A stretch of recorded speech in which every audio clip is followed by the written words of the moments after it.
Hi, and welcome to Anne Marie's Workshop. My name is Anne Marie, and I love to make things with joy.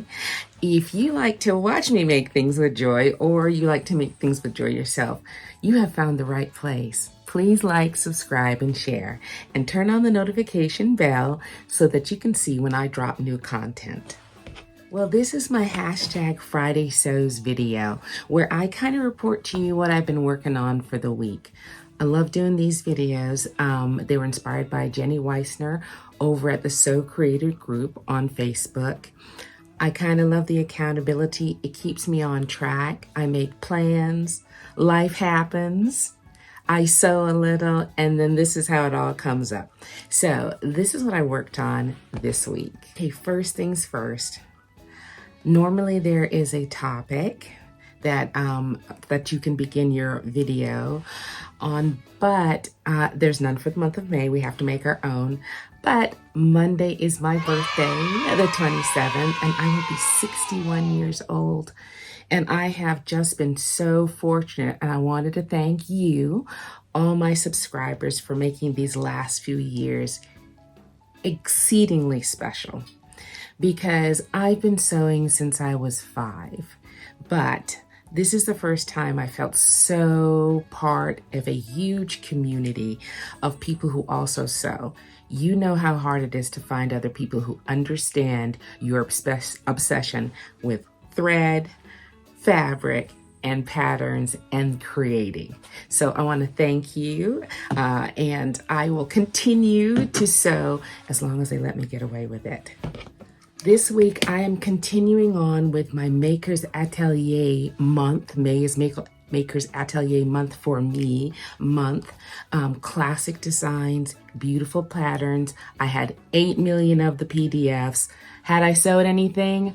No. So I decided part of my hashtag 24 in 2024, I decided the challenge I would take on was to make 24 PDF patterns, because I have tons of PDF patterns. They're in my computer. They're not out here. So I said that challenge issued by Laura would really work for me, because it would take all the things that were out of sight and pull them out into my day. Now, I'm a visual learner, and out of sight is really a struggle for me. So that's why when you look in my workshop, it looks like it exploded.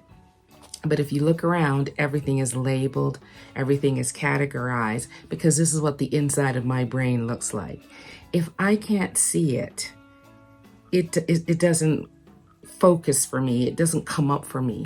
So when I buy PDFs, the minute I buy them, I have to print off the cover sheet and file it with my PDFs, or I'll never make them. But I've made 2 garments this week.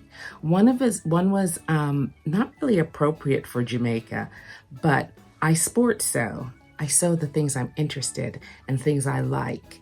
So let me show you the first thing I worked on. Now, the first thing that I made was Makers Atelier Pea Coat. I chose the version with cuffs, no buttons in the front, but I'm going to put the giant snaps in place. And it's a lined coat. I lined it with Ankara fabric. So it still needs a few more, bit more handwork. I did put shoulder pads in it because my shoulders slope and I needed that little extra oomph. But I'll talk more about it. It'll be complete, and I'll show you this with my May makes.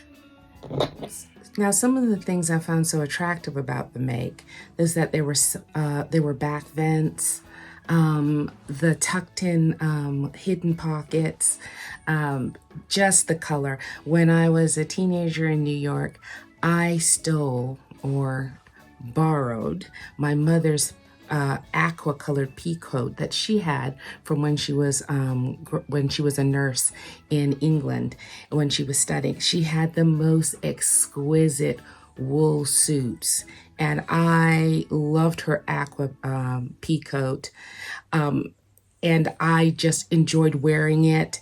I rocked it like crazy.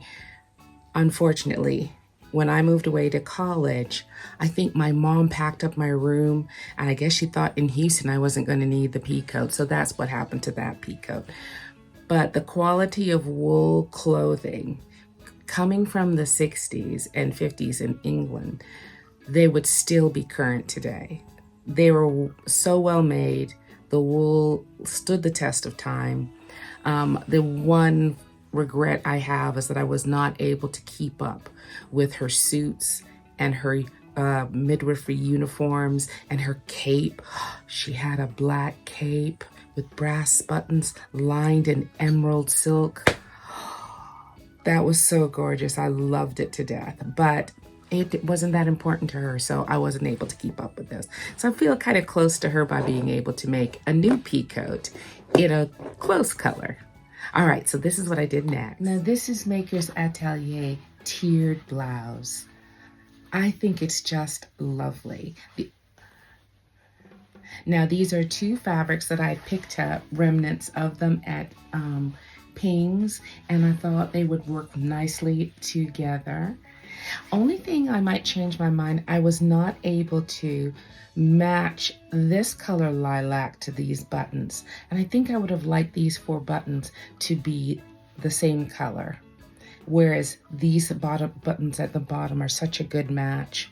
But, you know, one day I'll run into them and I'll switch the buttons out. But it's a lovely shirt, a blouse. I will model it for you when I do my May makes, but it was a lovely thing to make, and I think it's going to be very nice in my wardrobe. Now this is a hanger-on from last week. I had a bit of a remnant left of that beautiful kind of chambray denim that I used to make the woven wrap dress from Maker's Atelier. And so I made a pair. This is McCall's 8221. It is my favorite pair of pull-on shorts. They can look like long shorts. Sometimes they look like a skirt when you're wearing them, but they're very, very forgiving. I sew 2 back pieces together. I don't sew a front and a back because I have a tummy. So I use 2 back pieces to accommodate because I hate the smile I get because of my belly. So I put 2 back pieces together to make these shorts, and they have a wonderful pocket. And I think these denim ones will go with so many of my clothes.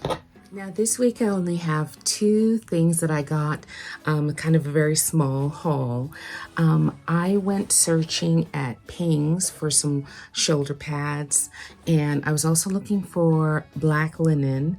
I did find a piece of black fabric to take the place. There was only 1 yard piece of black linen, and that was not enough to make the back of the trapeze dress I'm making from Merchant Mills. So I don't have any of that to show you because I cut it out already.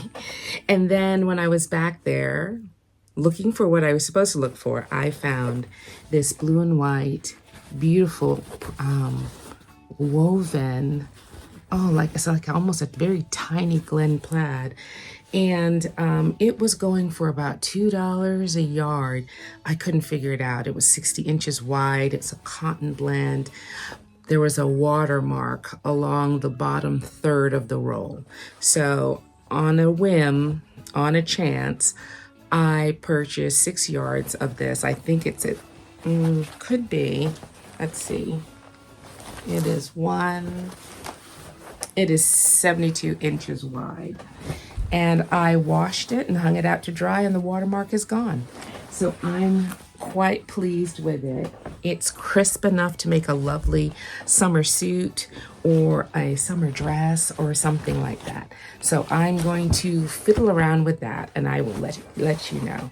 Now, I also received in the mail 6 yards of white linen that I bought on Amazon.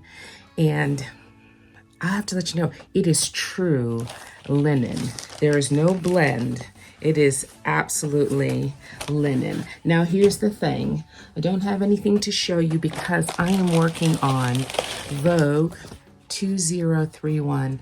I love this version here with the lace insets. I bought another paddle of the white lace from Amazon because I had used some of them to make a white jumpsuit, and I had this left over, and I didn't think it would be enough to do this shirt, but I was wrong. There's plenty left to do the shirt, so now I have to come up with something to use all of this lace on. I'll find something, you know I will. But I started to work on it. I'm working on the sleeves right now. So as you can see, the weight of this linen goes so well with this crochet lace, which is what I was really looking for. I do love the white linen that has a bit of a sheen to it, but this feels like true linen. I can't wait to finish working on this fabric. All right, guys, that's it. I did quite a bit of work for my family. You know, I know that my subscribers are of a certain age. We're all in the same kind of age range. And I was handling some title business, trying to generationally hand down property and handle things that sometimes we don't want to talk about and sometimes that we don't want to do, because I guess there's a stigma about money and death and things like that. But I think you need to be as honest as possible so that the legacies that you have to leave carry on. I had a phone call, an emergency phone call, because someone in my family passed unexpectedly, did not leave a will, did not handle certain things, and there was plenty of money available for burying and sorting out his issues. No one can touch it. So everyone has to scramble.